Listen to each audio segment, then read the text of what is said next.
ಕರ್ನಾಟಕದ ದಕ್ಷಿಣ ಕಾಶಿ ಎನಿಸಿಕೊಂಡಿರುವ ಬೆಳಗಾವಿ ಜಿಲ್ಲೆಯ ಕಪಿಲೇಶ್ವರ ದೇವಸ್ಥಾನದಲ್ಲಿ ಇಂದು ಡಿಸಿಎಂ ಡಿಕೆ ಶಿವಕುಮಾರ್ ಅವರು ಶಿವಲಿಂಗಕ್ಕೆ ಪೂಜೆ ಸಲ್ಲಿಸಿದರು.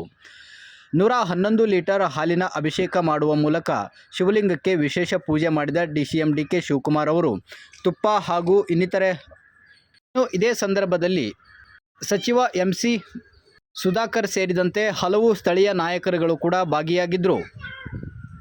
ಇನ್ನು ಡಿಕೆ ಶಿವಕುಮಾರ್ ಅವರು ಕೆಂಪು ಶಲ್ಯ ಧರಿಸುವ ಮೂಲಕ ಶಿವನಲ್ಲಿ ಪೂಜೆ ಮಾಡಿ ಶಿವನ ಆಶೀರ್ವಾದವನ್ನು ಪಡೆದರು.